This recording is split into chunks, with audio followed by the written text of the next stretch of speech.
అందరికీ నమస్కారం. టుడే రాశి ఫలాలు ఛానల్ కి స్వాగతం. తులా రాశి వారికి జరిగే శుభాలు అశుభాలు ఏంటో తెలుసుకుందాం. ఈ వీడియోని తప్పకుండా చివరి వరకు చూడండి. ఈ వీడియోని ఇంకా లైక్ చేయకపోతే వెంటనే లైక్ చేయండి.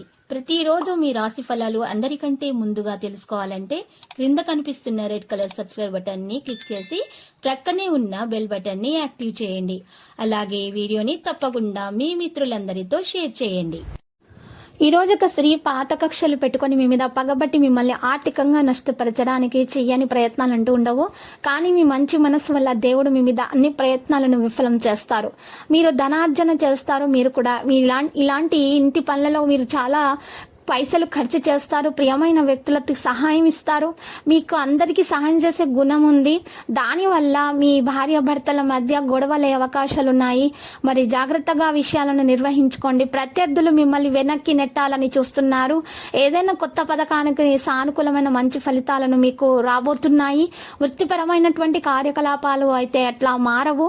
ఇక మతపరమైనటువంటి కార్యకలాపాలు జరుగుతాయి. భూమి మరియు ఆస్తికి సంబంధించిన ఏదైనా నిలిచిపోయిన సమస్యలు ఉంటే అవి పరిష్కరించబడతాయి. ఇక మీ ప్రత్యర్థులు కూడా మీతోటి ఈ రోజు నష్టం కలిగించాలని చాలా ప్రయత్నిస్తున్నారు. మరి ఈ విషయాల్లో మరి జాగ్రత్తగా ఉండాలి. మీరు కోర్టు వ్యవహారాలు మీకు సానుకూలంగానే నడుస్తున్నాయి. కాస్త ఆలస్యం అనేది చేకూరుతుంది. తొందరపాటి నిర్ణయాలు తీసుకోవడం వల్ల మీకే నష్టం అనేది చేకూరుతుంది. ఇక ఈ రోజు స్త్రీ పురుషులకు సంబంధించి రవి పంచమ స్థానంలో ప్రవేశించడం వల్ల అనుకూలించే విధంగానే ఉంది. కానీ గురు శుక్ర రాహులతో మీరు పాటు కూడా రవి యొక్క బలం కూడా పెరుగుతుంది. కాబట్టి మంచి సమయం ప్రారంభమైందనే చెప్పుకోవచ్చు. మీరు మీ గురించి ఆలోచించడం కన్నా కూడా ఇతరుల గురించి ఎక్కువగా ఆలోచిస్తారు.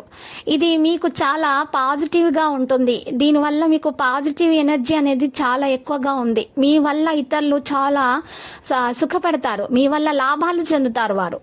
దీనివల్ల మీకు నష్టం చేకూరుతుంది. వేరే వారికైతే లాభమే చేకూరుతుంది. ఎందుకంటే మీరు ఇతరులకు ఎక్కువగా సహాయం చేసేటటువంటి సమయంలో మీ యొక్క పని వెనక్కి నెట్టబడుతుంది. దానివల్ల మీ భార్యాభర్తల మధ్య గొడవల అవకాశాలు అయితే కనిపిస్తున్నాయి.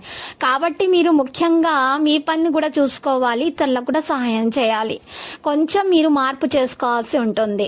ఇక ఈరోజు చూసినట్లయితే పరిహారంలో శ్రీ వెంకటేశ్వర స్తోత్రాన్ని పారాయణం చేయాలి. మరియు ఆంజనేయ స్వామికి 105 తమలపాకులతో అర్చన చేయటం వల్ల మీకు మంచి శుభాలు అనేవి కలుగుతాయి. మీకున్నటువంటి దోషాలన్నీ కూడా పరిహారం అయిపోతాయి. ప్రతిరోజు ఈ విధంగా రాశి ఫలాలు తెలుసుకోవడానికి వీడియోని తప్పకుండా లైక్ చేయండి. క్రింద కనిపిస్తున్న రెడ్ కలర్ సబ్స్క్రైబ్ బటన్ ని తప్పకుండా క్లిక్ చేయండి. లైక్ మరియు సబ్స్క్రైబ్ చేసిన వారికి ఈ రోజు ఏదో ఒక శుభవార్త వినాలని నేను దేవుణ్ణి ప్రార్థిస్తున్నాను. Thank you for watching this video.